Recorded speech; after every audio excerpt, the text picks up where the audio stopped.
Hello, welcome back to my channel. അപ്പോൾ എല്ലാവർക്കും നമ്മുടെ പുതിയൊരു വീഡിയോയിലേക്ക് വലിയൊരു സ്വാഗതം. ഇന്ന് നമ്മൾ വന്നിട്ടുള്ളത് ഒരു കിഡിലനായിട്ടുള്ളൊരു ഹെയർ ഗ്രോത്ത് റെമഡിയുമായിട്ടാണ് കേട്ടോ. ഹെയർ ഗ്രോത്ത് എന്ന് പറഞ്ഞാൽ ഇത് നമുക്ക് എല്ലാത്തിനും സൂട്ടാവുന്ന തരത്തിലുള്ളതാണ്. നമുക്ക് കാലനിരയ്ക്കാവട്ടെ, അല്ലെങ്കിൽ സ്കാൽപ്പിലെ ഇച്ച്നെസ് ഡ്രൈനെസ് ആവട്ടെ, അല്ലെങ്കിൽ നമുക്ക് സ്കാൽപ്പിലുള്ള ഡാൻഡ്രഫ് ആവട്ടെ, എന്ത് പ്രശ്നം ഉണ്ടെങ്കിലും ഈവൻ സ്പ്ലിറ്റൻസ് ഉണ്ടാവട്ടെ, അതിന് പോലും നമുക്ക് ഈസി ആയിട്ട് ഉപയോഗിക്കാൻ പറ്റിയ, നല്ല ഡ്രൈ ഹെയറിനൊക്കെ ഉപയോഗിക്കാൻ പറ്റിയ സൂപ്പറായിട്ടുള്ള റെമഡിയാണ് കേട്ടോ. നമുക്ക് പ്രത്യേകിച്ച് ഈ മഴക്കാലത്ത് ഉപയോഗിക്കാൻ പറ്റിയ ഏറ്റവും സൂപ്പറായിട്ടുള്ളൊരു സാധനമാണ് കേട്ടോ. നിങ്ങൾ എന്തായാലും ഉപയോഗിച്ചിരിക്കണം. സൂപ്പറായിട്ടുള്ളൊരു സാധനമാണ്. ഈസി ആയിട്ട് ഞൊടിയിടയിൽ നമുക്ക് തയ്യാറാക്കി എടുക്കാൻ പറ്റുന്നൊരു സാധനമാണ് കേട്ടോ. അപ്പോൾ നമ്മുടെ വീട്ടിലുള്ള ഇൻഗ്രീഡിയൻസ് മാത്രം വെച്ചിട്ടാണ് നമ്മളിത് തയ്യാറാക്കി എടുക്കാൻ പോകുന്നത്. അപ്പോൾ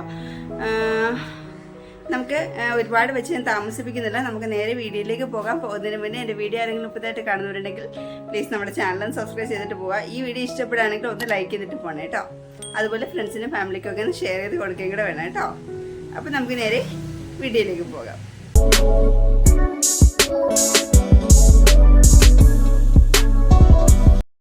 അപ്പോൾ നമ്മളുടെ ആദ്യത്തേത് മെയിനുമായിട്ടുള്ള ഇൻഗ്രീഡിയൻറ്റ് ഇതാണ് കേട്ടോ. നമ്മളുടെ ഗ്രാമ്പുവാണ്. ഞാൻ ഒരു 8-10 എണ്ണം എടുത്തിട്ടുണ്ട്. നിങ്ങൾക്ക് ഇതിൽ കൂടുതൽ എടുത്താലും ഒരു കുഴപ്പമില്ല കേട്ടോ. ഇതിൻ്റെ ഡബിൾ എടുത്താലും നിങ്ങൾക്ക് ഒരു കുഴപ്പമില്ല, കുറച്ചുകൂടി നല്ലതായിരിക്കും. ഞാനിപ്പോൾ ഇത്ര എടുത്തുവെന്നേ ഉള്ളൂ കേട്ടോ. എനിക്ക് അത്രയും മതിയാവും, അതുകൊണ്ട് ഞാൻ ഇത്ര എടുത്തുവെന്നേ ഉള്ളൂ കേട്ടോ. അപ്പോൾ ആ ഗ്രാമ്പൂ കുറച്ച് വെള്ളം ഒഴിച്ചിട്ട്, വളരെ കുറച്ച് മതി. നിങ്ങൾക്ക് എത്ര വെള്ളം നിങ്ങളുടെ ആ ഒരു ഹെയർ പാക്കിന് എത്ര അളവ് വേണമോ അതിനനുസരിച്ചിട്ട് നിങ്ങൾക്ക് ഒഴിച്ചു കൊടുക്കാവുന്നതാണ്. ഫുള്ള് കണ്ടിട്ട് നിങ്ങൾക്ക് തീരുമാനിക്കാം നമുക്ക് എത്ര ഒഴിച്ചു കൊടുക്കണമെന്ന് കേട്ടോ. അപ്പോൾ അതൊഴിച്ച് ഞാൻ തലേദിവസം തന്നെ മാറ്റി വെച്ചിട്ടുണ്ടായിരുന്നു. അത് നല്ല രീതിയിൽ സോക്കായി വരണം കേട്ടോ, അതുകൊണ്ടാണ് കേട്ടോ. അടുത്ത ഇൻഗ്രീഡിയൻറ്റ് നമ്മളുടെ അലവരയാണ്. ഇത് നല്ല രീതിയിൽ മുള്ളൊക്കെ കളഞ്ഞ് അതിൻ്റെ യെല്ലോ ഫ്ലൂയിഡൊക്കെ കളഞ്ഞ് വാഷ് ചെയ്ത് 2-3 വെള്ളത്തിലൊക്കെ നല്ലതായിട്ട് കഴുകി, ഒരു വെള്ളത്തിൽ കുറച്ച് നേരം ഞാൻ ഇട്ട് വെച്ചിരുന്നു കേട്ടോ. കറ നല്ല രീതിയിൽ പോട്ടെന്ന് വിചാരിച്ചിട്ടാണ് കേട്ടോ. അപ്പോൾ അങ്ങനെയൊക്കെ എടുത്ത് നല്ല രീതിയിൽ ക്ലീൻ ചെയ്തെടുത്തിട്ടുള്ളതാണിത് കേട്ടോ. നമ്മളിതിൻ്റെ തൊലി ഇപ്പോൾ കളയുന്നില്ല, നമ്മളിത് അരിച്ചെടുക്കുന്നതിന് എങ്ങനെയാണെന്ന് ഞാൻ കാണിച്ചു തരാം. നമ്മൾ ആദ്യമേ ഈ കുതിർത്ത് വെച്ചിരിക്കുന്ന നമ്മളുടെ ഈ ഗ്രാമ്പൂവിൻ്റെ വെള്ളം ഉണ്ടല്ലോ, നല്ല അടിപൊളി മണമാണ് കേട്ടോ. അത് നല്ല രീതിയിൽ സോക്കായിട്ടൊക്കെ ഇരിക്കുകയാണ്. അപ്പം നല്ല മണമാണ് കേട്ടോ ഈ ഒരു വെള്ളത്തിന്. നമ്മളുടെ ഒരു ഹെയർ പാക്കിനും ഈ ഒരു മണം ഉണ്ടാവും. നിങ്ങൾക്ക് കാണുമ്പോൾ മനസ്സിലായിട്ടാവും അത് എത്രത്തോളം നല്ല രീതിയിൽ സോക്കായിട്ടുണ്ടെന്ന്. അപ്പോൾ അത് ആ ഒരു വെള്ളം ആ ഒരു ഗ്രാമ്പോട് കൂടി തന്നെ നമ്മൾ അതിലേക്ക് ഒഴിച്ചു കൊടുത്തിട്ടുണ്ട്. ഇനി നമ്മളുടെ കൈയാണ് കേട്ടോ ആയുധം. അപ്പോൾ കൈ കൊണ്ട് നല്ല രീതിയിൽ അത് ഞെരടി നല്ല രീതിയിൽ യോജിപ്പിച്ച് കൊടുക്കുക കേട്ടോ. അതിൻ്റെ ജെല്ലൊക്കെ ആ ഒരു വെള്ളവുമായിട്ട് ഇറങ്ങി രണ്ടും കൂടിയിട്ട് നല്ല രീതിയിൽ മിക്സായി വരണം. അതുപോലെ നല്ല രീതിയിൽ ഞെരടി കൊടുക്കുക. നിങ്ങൾക്ക് വേണമെന്നുണ്ടെങ്കിൽ മിക്സിയിലിട്ട് അടിക്കാം കേട്ടോ, ഒരു കുഴപ്പമില്ല. പക്ഷേ കൈകൊണ്ട് നമ്മൾ ഞെരടി ഉണ്ടാക്കിയെടുക്കുമ്പോഴത്തേക്കും അതൊരു പ്രത്യേകത തന്നെയാണ് കേട്ടോ. എന്നിട്ട് നമ്മളത് അരിച്ചെടുക്കുന്നുണ്ട് കേട്ടോ. നിങ്ങൾക്ക് അരിപ്പയിലോ അല്ലെങ്കിൽ ഒരു ക്ലോത്ത് ഉപയോഗിച്ചിട്ടോ അരിച്ചെടുക്കാവുന്നതാണ്. ഞാനിവിടെ അരിച്ചെടുത്തിട്ടുണ്ട്. ഇത് സൂപ്പറായിട്ടുള്ള റിസൾട്ട് തരുന്നൊരു സാധനമാണ് കേട്ടോ. നമുക്ക് സ്പ്ലിറ്റൻസ് അല്ലെങ്കിൽ ഡ്രൈനസ് ഒക്കെ ഉള്ളവർക്ക് സൂപ്പറായിട്ട് മുടിയിൽ ഉപയോഗിക്കാൻ പറ്റുന്ന ഏറ്റവും ബെസ്റ്റ് ആയിട്ടുള്ള ഒരു നാച്ചുറൽ ആയിട്ടുള്ള റെമഡിയാണ് കേട്ടോ. നമുക്ക് മുടിക്കായ പോലെയുള്ള പ്രശ്നങ്ങൾക്കും അതേപോലെ തന്നെ ഡാൻഡ്രഫ്, സ്കാൽപ്പിലുള്ള ഇൻഫെക്ഷൻസ് എല്ലാത്തിനും ഉപയോഗിക്കാൻ പറ്റുന്നത്. ഞാൻ ഇതുപോലെ ഒരു ബോട്ടിലാണ് കേട്ടോ ഞാൻ ഒഴിച്ചു കൊടുക്കുന്നത്. എനിക്ക് കുറച്ചൊരു സൗകര്യം അതുപോലെയാണ്. കുറച്ചൊരു ഓയിലി ജെല്ലി പോലെയുള്ള കൺസിസ്റ്റൻസിയാണ്, ഭയങ്കര ജെല്ലി കൺസിസ്റ്റൻസി അല്ല. അങ്ങനെയാണെങ്കിൽ ചിലപ്പോൾ നമുക്ക് ഇതിലൂടെ വരുമെന്ന് എനിക്ക് അത്ര പിടുത്തല്ല കേട്ടോ.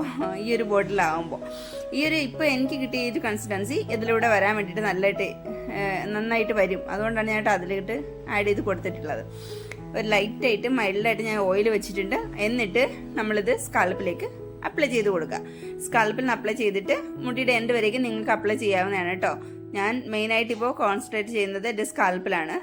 ഞാൻ ഇപ്പോൾ ഇടയ്ക്കൊക്കെ കുറച്ച് ഗ്യാപ്പ് വരുന്നത് കാരണം എൻ്റെ മുടിയുടെ കെയറിങ്ങിനും കുറച്ച് ഗ്യാപ്പ് വരുന്നുണ്ട് കേട്ടോ. നിങ്ങൾക്കറിയാമല്ലോ, ഞാൻ നിങ്ങൾക്ക് കാണിക്കുന്ന ഹെയർ പാക്കുകളാണ് ഞാൻ എൻ്റെ തലയിൽ അപ്ലൈ ചെയ്ത് കാണിക്കുന്ന ആ ഒരു ഹെയർ പാക്കുകളാണ് ഞാൻ കൂടുതലും എൻ്റെ തലയിലേക്ക് വേണ്ടിയിട്ട് ഞാൻ അപ്ലൈ ചെയ്യാറുള്ളത്. അപ്പോൾ കുറച്ച് ഗ്യാപ്പ് വരുന്നത് കാരണം എനിക്കും കെയറിങ് കുറച്ച് കുറയുന്നുണ്ട് കേട്ടോ.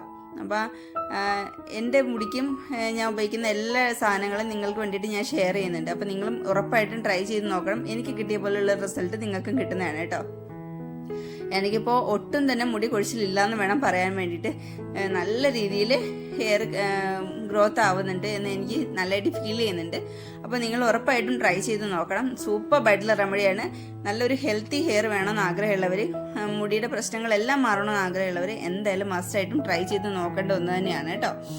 അപ്പോൾ നിങ്ങൾ എന്തായാലും ഉപയോഗിച്ച് നോക്കുക. കിട്ടുന്ന റിസൾട്ട് കമൻറ്റ് ബോക്സിൽ വന്നിട്ട് എന്നോട് പറയുക കേട്ടോ. നിങ്ങളുടെ കമൻസ് എല്ലാം എനിക്ക് വളരെയധികം വിലപ്പെട്ടതാണ്, എന്നാലേ എനിക്ക് മുന്നോട്ട് പോകാൻ പറ്റുള്ളൂ. അപ്പോൾ അതുകൊണ്ട് നിങ്ങൾക്ക് കിട്ടുന്ന റിസൾട്ട് എല്ലാം കമൻറ്റ് ബോക്സിൽ വന്നിട്ട് പറയാം. അതുപോലെ ആരെങ്കിലും ചാനൽ സബ്സ്ക്രൈബ് ചെയ്യാതെ വീഡിയോ കാണുന്നവരുണ്ടെങ്കിൽ പ്ലീസ് നമ്മുടെ ചാനൽ ഒന്ന് സബ്സ്ക്രൈബ് ചെയ്ത് വെച്ചേക്കുക. എന്നാലേ നല്ല നല്ല വീഡിയോസ് നമ്മൾ അപ്ലോഡ് ചെയ്യുമ്പോഴത്തേക്കും നിങ്ങൾക്ക് നോട്ടിഫിക്കേഷനായിട്ട് വരുള്ളൂ. അപ്പോൾ അങ്ങനെ വരാൻ വേണ്ടിയിട്ട് നിങ്ങൾ ആ ബെല്ലൈക്കൺ കൂട്ടിയിട്ട് എനേബിൾ ചെയ്ത് വെക്കണം. അങ്ങനെ ഞാൻ ഇടുന്ന എല്ലാ വീഡിയോസും നിങ്ങളിലേക്ക് എത്തും. അപ്പോൾ ഫ്രണ്ട്സിനും ഫാമിലിക്കും ഒക്കെ ഒന്ന് ഷെയർ ചെയ്ത് കൊടുക്കാൻ മറന്നു പോകരുത് കേട്ടോ. പിന്നെ പ്രത്യേകിച്ചും നമ്മളുടെ ഈ ഒരു വീഡിയോ ഷെയർ ചെയ്യാനും മറന്നു പോകരുത്. അപ്പോൾ നമുക്ക് അടുത്ത ദിവസം കാണാം.